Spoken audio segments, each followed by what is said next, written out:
Hi, this is Roxy Beal of Mindful Mentoring. Welcome to Pathway Back to You, an online program designed to help you become your most authentic self.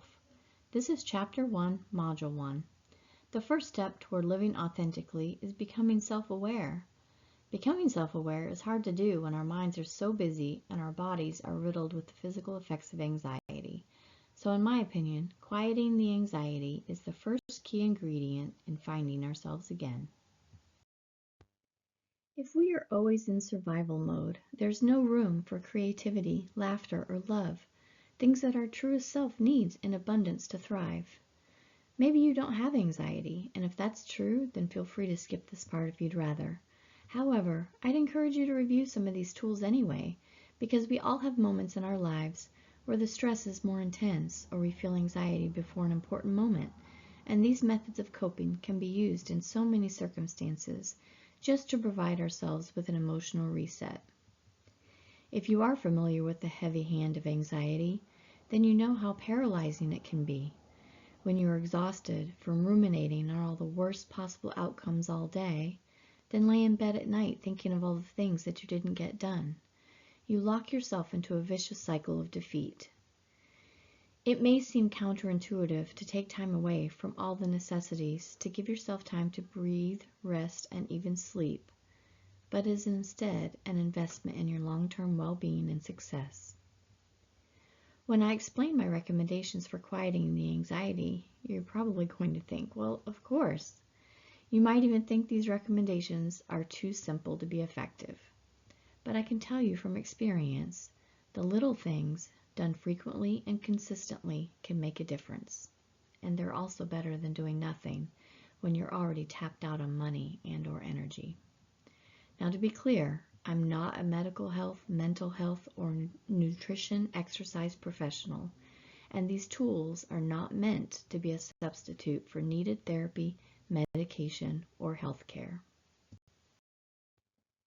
You may get to the list and feel overwhelmed. Too many options, too many things to do.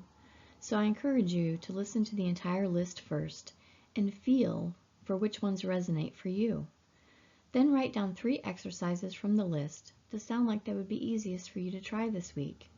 Don't take too much time to decide this. Just glance and go with your first nudges. On day 1, try the first one. Notice any improvement you may experience. Notice any resistance that comes up for you. Don't judge it or try to make changes. Simply observe how the task affected you. On day 2, try the second one. Again, notice any improvement and resistance. You may even want to write down your findings to revisit after you've tried a few. On day 3, repeat with a third exercise you've written down. On day 4, repeat your favorites. Try a new one from the list if you feel like it. Now, if you want to try all 3 on day 1, do it. If you want to try them all at once, do it. If one or more doesn't resonate at all with you, leave it. It's not yours. This is your journey, and no one can tell you the right way to do it. This is about you. Number 1 is turn off the news. All forms of it. The TV, news apps, newspapers. I know it sounds crazy, and you will be afraid you'll miss something, but I promise you, all you will miss out on is the negative energy it creates.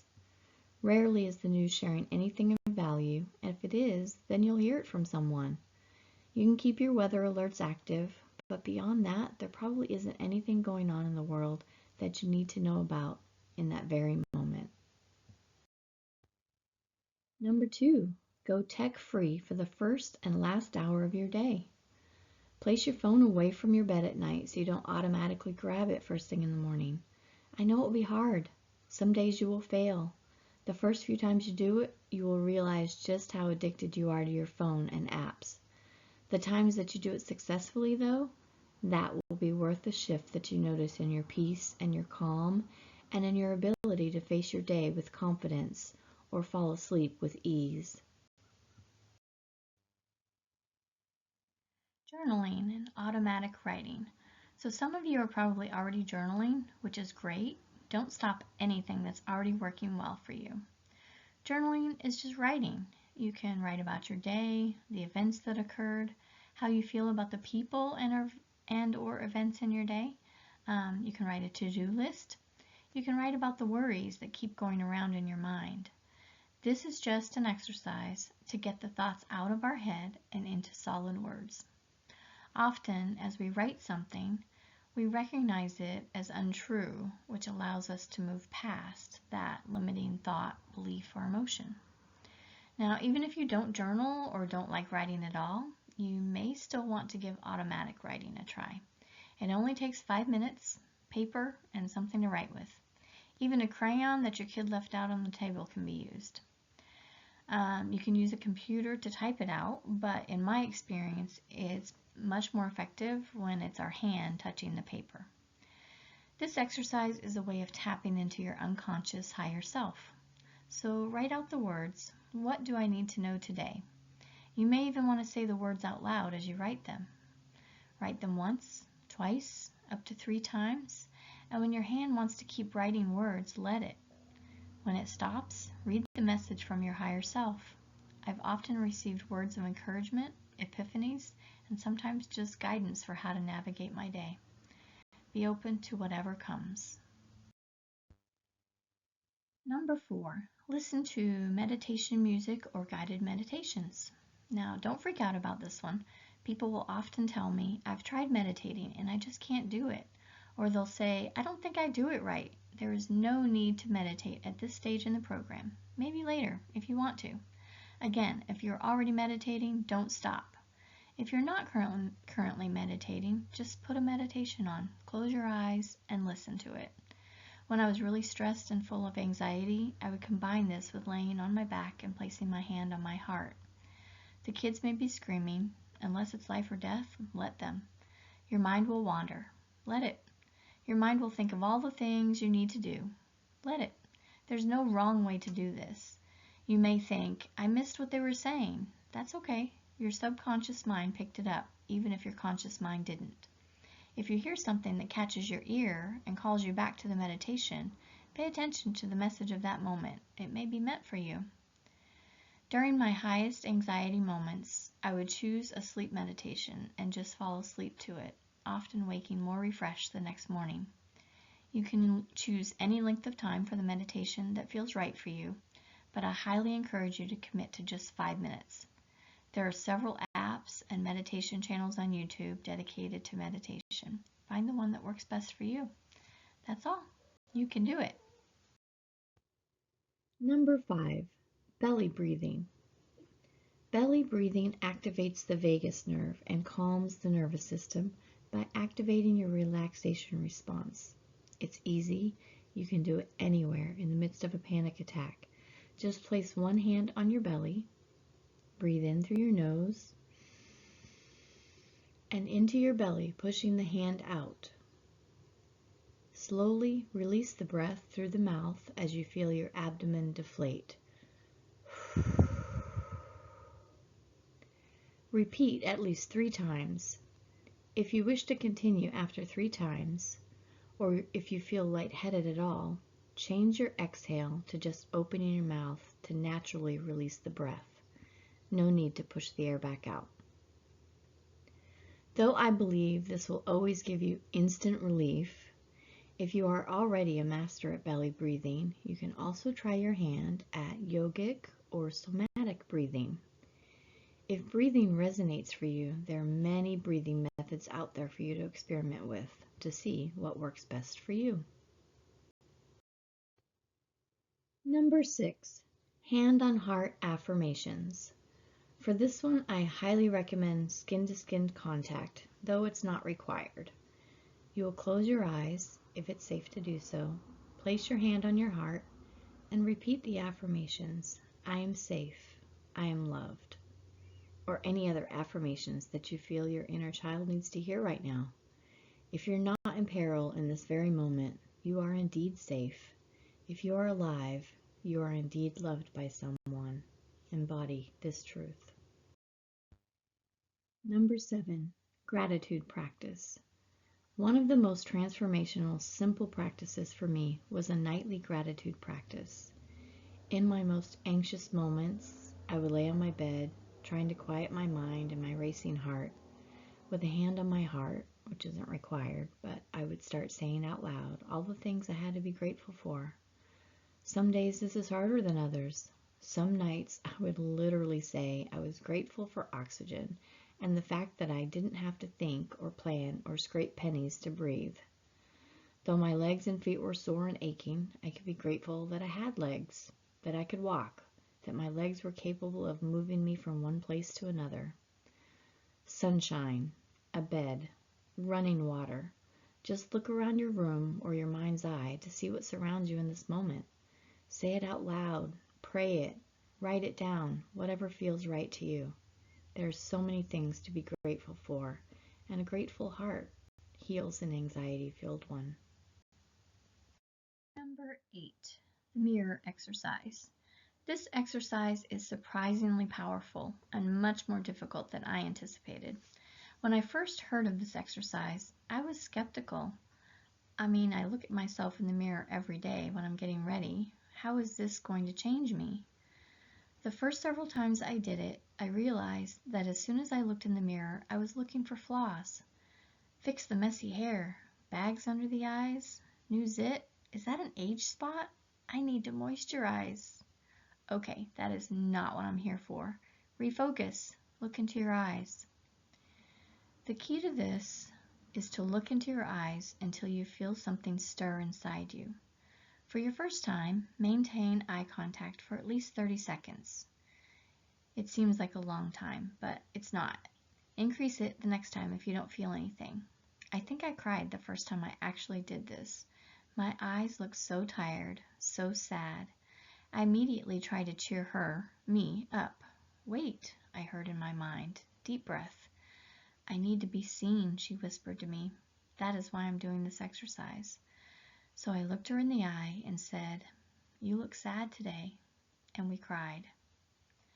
I repeated this exercise for several days. We didn't always cry. Sometimes we had a sparkle in our eye. Soon, though, we realized how amazing it was to be seen, because I do believe that the eyes are the windows to the soul, and this is a tool that can help heal your soul. EFT tapping, emotional freedom technique, involves tapping on certain acupressure points while talking through the emotions.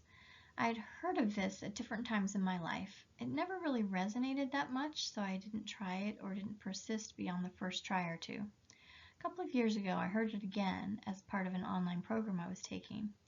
They highly recommended it, so I tried it again. It was okay. At a later time during the program, when I was in the midst of an emotional challenge, I tried it again, and this time I noticed some improvement in my energies around the challenge, but I still didn't pursue it any further. A few months later, I had a close friend recommend a particular YouTube channel that focused on EFT tapping. Now, when I hear things for the third time, I take it as a sign from the universe that I need to pay attention. So I researched the channel and instantly loved it. I started watching several of the videos, as so many of them were on topics that I struggle with on a regular basis. One day, I had another emotional challenge arise, one that I couldn't find a video for, so I just started tapping and ranting through the challenge. I was feeling insecurities around whether I was doing it right or saying the right words, but after a few rounds of my rant, I started to feel better. I also had additional emotions come up that I had added to the rant. Those also felt better after a few rounds. What I realized in that moment was there was no right way of doing it, in my opinion. I just needed to be connected to the emotion, tap, and talk my way through it. You can do this too. If this resonates, do your own research about EFT tapping and find your own favorite EFT tapping channel. EFT tapping involves tapping on certain acupressure points while talking through the emotions. So we start with tapping on the side of our hand while taking responsibility for ourselves. It's this fleshy part of the hand here. We state the emotions we're feeling, or you can also insert a positive affirmation here, and then add a phrase similar to "I choose to deeply and completely love, honor, forgive, accept myself," any combination that resonates for you. We repeat this phrase 3 times while tapping this part of our hand to ground our intentions for this tapping session. So it would look and sound something like, taking full responsibility for my own well-being. Though I'm feeling frustrated because I cannot find a job right now, I choose to love and accept myself. Though I'm embarrassed because I cannot find a job right now, I choose to love, forgive, and accept myself. Even though I'm angry because no one is hiring me right now, I choose to deeply and completely love, honor, and accept myself. Then we move on to the first point between the eyes. So tapping and talking through the first point. They say 5 to 7 taps, though I wouldn't get caught up in the counting of the taps. In fact, if you're driving or you're so upset that you cannot think of the pressure points, just pick a spot and keep tapping through it. Even if you can't find the words, just keep tapping through it. So you continue talking and ranting about how you are feeling as you move through each of the acupressure points. The corner of the eye is the next one. So on the corner of the eye, you can do a single or double tap. Under the eye, you can do single or double. Under the nose, single or double. Under the bottom lip, single or double. And in the center of the collarbone here, there's a little U shape right where the 2 collarbones meet. You can tap that with a few fingers or with your fist. The next point is under the arm. Now, for ladies, this is around the bra line area. And then lastly is the top of the head. So you repeat the tapping and talking cycle at least 3 times, and then you reassess how you feel. If you're still feeling emotional, or if additional emotions have come up, then you continue for another round of 3 until the emotion feels released. Once you feel better, I usually try to end the last few acupoints with positive words of affirmation. Like, I choose to know that I deserve to find the perfect job for me. So I'm creating the energy to bring that to life in my body, mind, and spirit. And then you take a deep breath.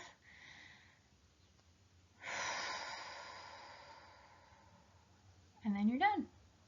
Just give it a try. See how it works for you.